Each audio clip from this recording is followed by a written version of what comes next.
everybody, to the Savvy Sales Lady Live. I am your host, Christine Harrington, the Savvy Sales Lady, and I have with me senior producer, special investigative reporter, Christine Niles. Hi, Christine. Thank you for being on. It's great to be on. Thanks so much for having me on your show, Christine. Now, this may seem a little unusual for you, Christine, that I would have you come on a sales podcast, considering you're a reporter, not a salesperson. But the reason why I asked you to be on is because, audience, I have known Christine. I worked with her briefly. Christine always has a very elegant way about her. She always dresses for success. Matter of fact, Christine, I don't think I've ever seen you in pants. You always wear dresses, even in casual events. Why is that? Yeah, I had a change of thinking on pants. Not that I think there's anything wrong with wearing pants. I mean, women obviously can wear pants if they want, but I sort of gave up on pants a long time ago. So my background, of course, is I I am a licensed attorney, and I did spend a couple of years as a judicial law clerk. So obviously, I had to come dressed in appropriate attire, and so I did wear a lot of pantsuits at that time. Like I said, I don't have a problem with that. But at some point, I decided, I just want, I love dresses because they're so feminine.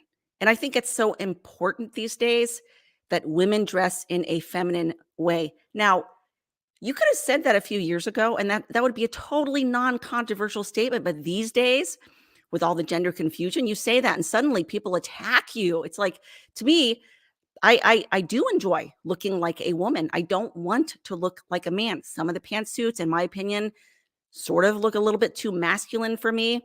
Again, I'm not judging women who decide to wear that, but I prefer dresses. They're more comfortable, they're more feminine, and I just love the way that they look and the way that they make me feel. So yeah, I just sort of have given up on pants a long time ago.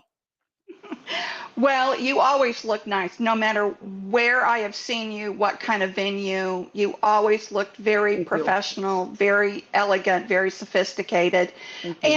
And I have been on this bent, Christine. It started about 2 months ago when I was on LinkedIn and I saw F-bombs in comments. I saw coarse language being used in posts on LinkedIn, on a business network. And it made me realize that after the pandemic, people were so used to dressing casual. And in my opinion, when you start to let your dress slide, you start to disintegrate your language as well. All of a sudden, it has become acceptable not to be classy, but to be trashy. Now, not everybody's like that. I'm not trying to paint a broad brush here, but I can tell you for a fact, 5 years ago, you would not have seen people posting coarse language and the F bomb on LinkedIn. What has happened? And that's my real question, is what has happened with our society where it all of a sudden wearing your pajamas to the grocery store is now acceptable, right? Right. You know what? Standards are a good thing. Standards are a good thing. They're not arbitrary. They're not old fashioned. It's good to have standards. And society has so degraded, especially over the past few years, precisely in the ways that you just mentioned. The coarseness of the language now. I mean, the F word really seems to be on almost everyone's mouth now. It used to be one of those words where, look, you don't say it. You never say it in polite company.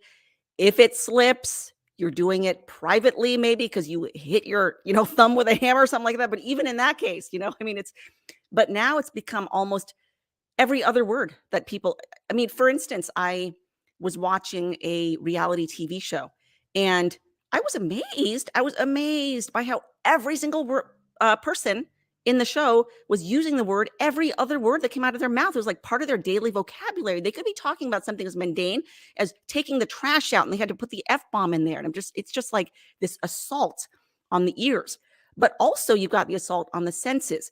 Just yesterday, I think, I was reading about a new fad among celebrities, among actors, um, the deliberate wardrobe malfunction. That's what it is now. So women are dressing, actresses are going out in public wearing extremely low cut, tight dresses with the tops of their bras showing, and their bra strap showing. And this is deliberate. This is like a new fashion trend now, where it's the wardrobe malfunction, but you're being deliberate about your under things being showing. And I'm reading through the comments, and people didn't like it. They said, "Do you remember the days when women used to dress in a classy way? Do you remember those days? Where have those days gone?" it's just it's just insane where things are going these days. It is insane. And even on LinkedIn, I see women that are posting pictures of themselves in, showing cleavage, and all of the comments that the men are putting on these pictures. And that's not feminine, ladies. Mm-mm. Showing your cleavage is not feminine.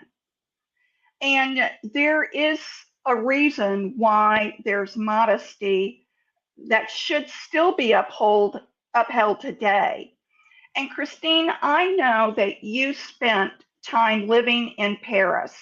And the reason why I bring this up is, everybody, I've been reading this book that I just love. It's called At Home with Madame Chic. And Jennifer, she was a foreign exchange student from California that lived with who she calls Madame Chic, her and her family, for 6 months. And she learned so much about how the French live elegantly, how they're polished, um, uh, their even the way they dress. She said Madame Chic never wore pants. She always did her own housekeeping, and every meal at dinner time was, their table was set elegantly with their best china. They never put their best away for a rainy day or for some big event in the future. They used their best, they dressed their best, they were their best every single day. And I tell you, Christine, I have been fascinated by this book because it gives lessons of the way life used to be. Right. Yeah. Like I said, standards are a good thing. And we have really either dropped those standards, or we've done away with them altogether, saying that we just don't need them anymore. What's the point? I don't know if viewers out there might be aware of this trend called goblin mode, but it's No, I've horrible. not heard of that. Yeah, goblin mode is this new trend where essentially you just let it all hang out.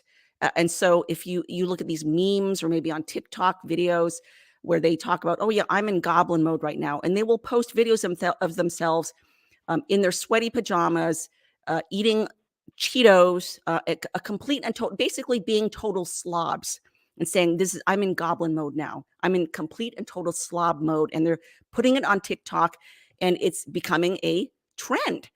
And you compare that with what you just talked about in France. Now, obviously, it's a generalization. There are exceptions to the rule, but I think overall, French women tend to be more comfortable and more in touch with their femininity.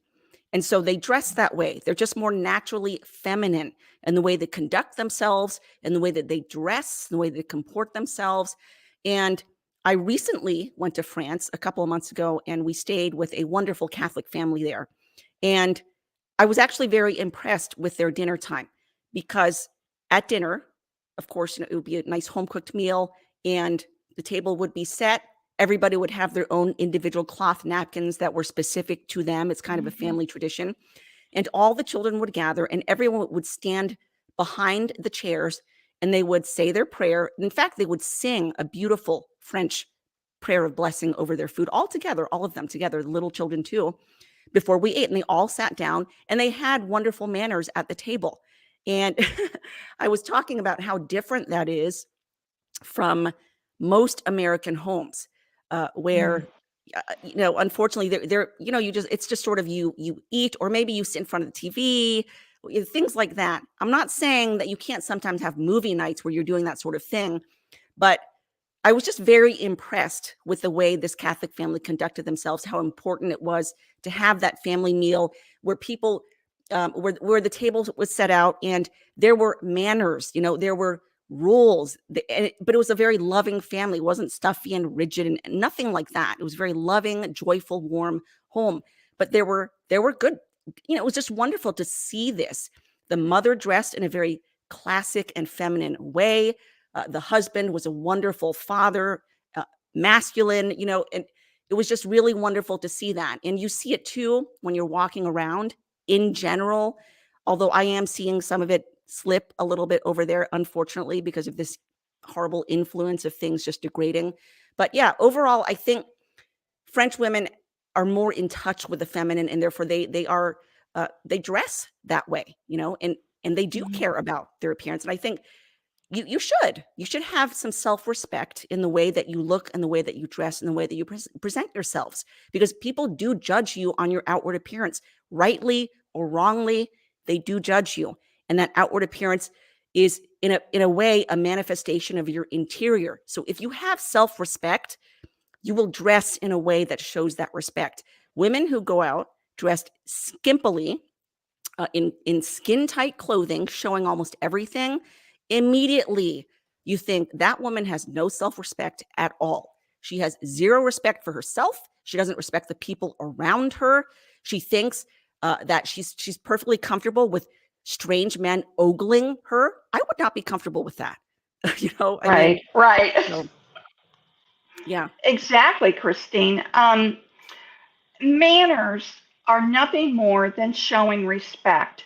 That's all it is. That's why you use manners, is to show respect to other people. And Christine, I would even go so far to say, how many families are even having a family meal at dinner time together these days? They're all either off on their own, whatever that they're doing. Rarely do I hear about families being together and having a family meal. My dad was a big stickler on this. He always insisted, no matter what was going on, we all have dinner together. And Christine, I remember a time as a child, my mother would enter the room, my dad would stand up.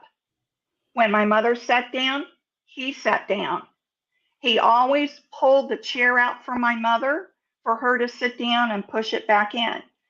And interesting, it was my dad that taught us manners more than my mother did. But my dad always showed this level of respect to my mother. And that seems to be lost today. I did an experiment, kind of a social experiment. I went to the mall and I just walked around and sat around for 2 hours just watching people coming and going. I didn't see one woman that had on a stick of makeup, not even lip gloss. Most of the people that I saw, and this was a high-end mall at Keystone at the Crossing. You know that mall, Yeah. Christine. Mm-hmm. And, you've got Saks Fifth Avenue and Nordstrom's as anchor stores in that mall. So it's a high-end mall. And I didn't see one man with his shirt tucked in or a woman that had pulled herself together to do her hair and to do her makeup. Not one. And I was there for 2 hours. That says a lot right there. It really does. It really does. And I think you might have seen this video I posted on my Facebook page about, it was just a street scene from New York City in the 1930s. And I was just blown away by how well dressed everyone was. All the men were in suits and hats. and every single woman, everyone, and the streets were crowded too. They were really crowded with lots of people walking back and forth, but all the women were dressed beautifully. They were dressed in dresses, and some of them had hats and they had heels. And this is simply how everyone dressed when they went outside. These days, as you mentioned, it is a completely different world. People walk out in their pajamas. They'll walk out, like you said, not a lick of makeup. They'll walk out maybe in super skimpy clothes, barely wearing anything at all, yoga pants and halter tops. And we have just fallen so far. But again, I think it's an outward manifestation of this interior loss of self-respect. We have just lost our self-respect in many ways. We've lost a sense of our self-understanding, our dignity, really our dignity, who we are created in the image of God. And there's a certain dignity that comes with that. But so many of us have forgotten this dignity, this God-given dignity that we all have. And therefore, it's showing. It's showing in the way we dress. It's showing in the way we talk. It's showing in the way we act, all of it. I remember a time, and I know I'm about 20 years older than you, Christine, but when I was a little girl and I went to Mass, we wore dresses and we wore gloves to Mass. I remember it like it was just yesterday. And some people be out there watching this and go, oh, who cares about that? But you should care, because this is what's created this disintegration of manners, a disintegration of the way that we dress, a disintegration of words we choose to use now, all underlie,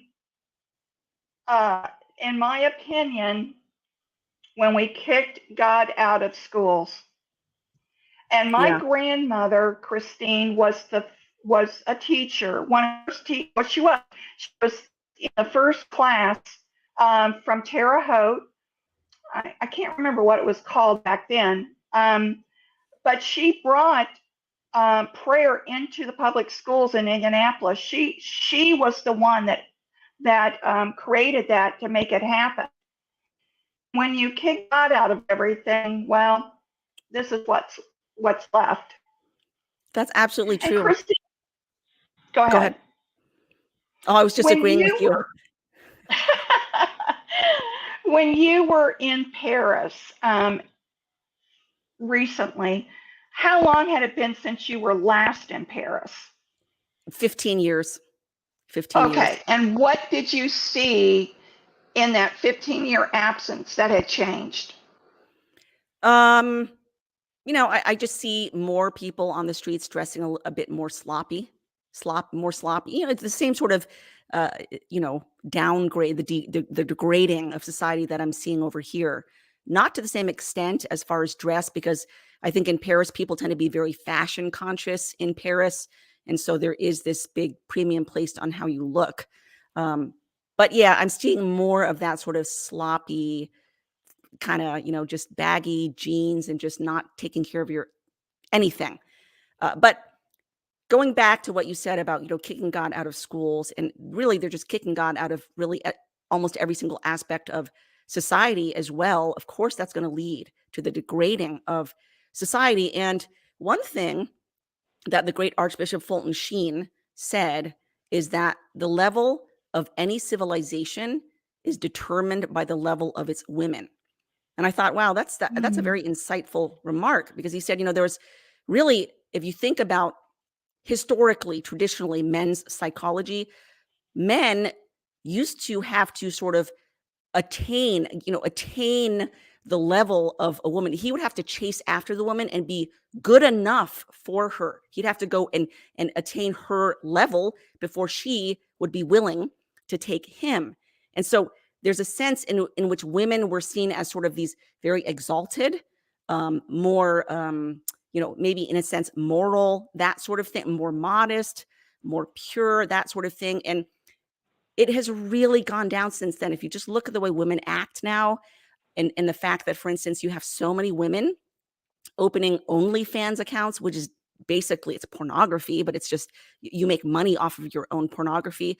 Women engage in the whole hookup culture, women getting increasingly addicted to pornography and engaging all this sexual activity, just like men. And it's just sort of mind-boggling that so many women are lowering themselves to this level these days. And of course, it's going to show. It's going to show in the way that they dress. It's going to show in the way that they speak, all of that. And we need to recapture the understanding of our dignity, of our self-respect, made in the image of God, and sort of teach this new generation of women, look, you have dignity, dress that way. Because a lot of these young girls, look, I was raised in a home where we had traditional aspects, very traditional, but at the same time, I was never really taught my dignity, in the eyes of God. And so I didn't always dress as modestly as I should have. And so I look at a lot of these young girls today, and their parents are not teaching them.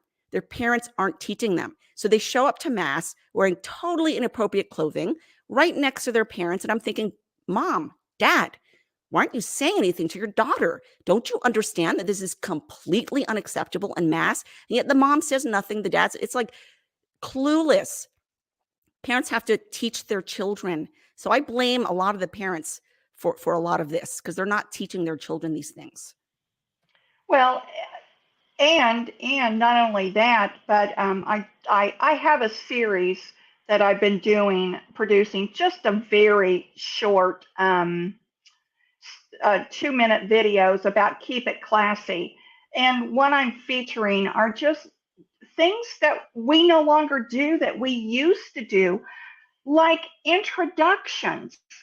Nobody knows how to properly introduce people anymore in business or socially, nor do they.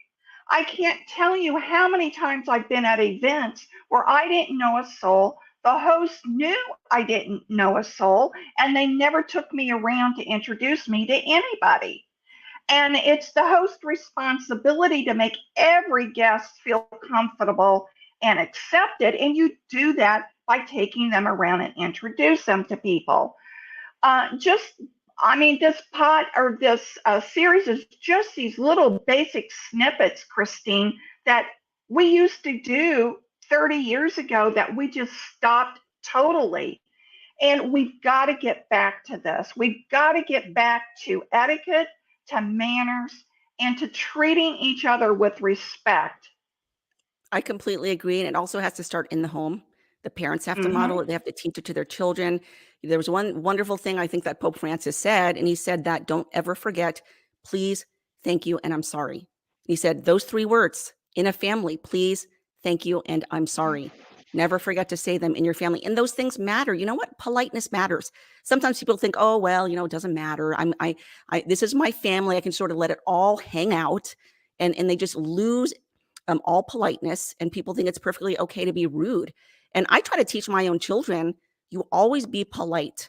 You be polite and you be respectful to your siblings. You never be rude to them. You speak to them the way that you want to be spoken to. You treat them, it's the golden rule. I always say, what is the golden rule? When I see them misbehaving towards one of their siblings, I say, repeat to me the golden rule. Do unto others as you would have them do unto you. Our Lord said that. And it's very simple. And so we shouldn't be losing politeness in the home. Say thank you to someone, one of your siblings, if they do something nice for you. Always say, and if you want them to do something for you, always say, please, could you please do this for me? Never just, hey, bark out orders. And it applies to parents too. I try to be respectful to my children. I've seen parents treat their children horribly, as if they're like their slaves or something, or because they're my children, therefore I get to speak down to them. And I try to model that same respect, the same politeness. If I ask my children to do something for me, yes, I have the authority to tell them and order them to do it. But I say, Anna, could you please get this for me? And then when she gets it for me, I say, thank you. And so these are important lessons that you have to instill in your children in the home. And it must be extended, obviously, to everybody around you. I think that's very rude that the host didn't even bother to introduce you to other people, because the host, that's just part of basic consideration, being aware it's common of other courtesy. people's needs. Yeah, common courtesy. Yeah. Exactly. Well, Christine, I mean, I'm old enough where I watched Fulton Sheen on black and white TV. That's how Oh, far you're I go lucky. back. Yeah, my dad insisted that when Archbishop Fulton Sheen's program came on TV, we watched it every week. He loved Fulton Sheen. So you're right. It does go back to the parents because I have fond memories of my dad. Now, my dad was a gruff man. He was. And he'd be the first to admit that. But he always showed respect to my mother and to us as children. So, well, Christine, we're coming up on 30 minutes now, and I promised you 20. So, do you have any last minute tips you'd like to pass on, uh, women especially, on how to embrace their femininity? And it doesn't have to do with your cleavage. Exactly. It's so easy to dress in a feminine manner. I've heard objections of people saying, oh, but it's too expensive. It's not expensive. That's nonsense. You can get so many clothes on sale or clearance or even secondhand if you don't mind shopping secondhand. I've never had a problem shopping secondhand, and my wardrobe looks like $1 million. And believe me, I'm not rich at all. But just a very quick reminder to those women out there, people respect you more when you dress in a classy, elegant manner. They don't think you're old fashioned or fuddy-duddy. They respect you more, both men and women. They look at you and they respect you. And so I want to just encourage women out there who might not be dressing as modestly as they should. Believe me, they will respect you more when you start covering up. And covering up doesn't mean a potato sack, doesn't mean looking like the Amish. You can dress in a classy and elegant and modest way. It is possible. Well, and here's the good news. If you do that, you will stand out now in this Yeah. world Yeah. because no one is doing it. Yeah. Well, Exactly. Christine, thank you so much. Quickly, tell people how to follow you, how to follow your reporting, and how to connect with you. Sure. I host a twice weekly show called Forward Boldly. So you can go to churchmilitant.com and you can look for that program. It's simply called Forward Boldly. It's right there on the front of the page. And it's really good, everyone. You Thank really you. should follow Christine, the Forward Boldly. She is excellent in her reporting. It is a Catholic channel, but you know what? You don't have to be Catholic to No, watch it. You I, get I actually try lots to of appeal good to everyone. information. I try to appeal to everyone. I try to talk to everyone because I have a lot of non-Catholics who watch my show too. Yeah, absolutely. All right, and I'll put all of that in the link below. So thank you, Christine, for being on. And everyone, remember, sales is a journey, not a quick trip around the block. I'll see you next Tuesday. Bye bye. All right. God bless.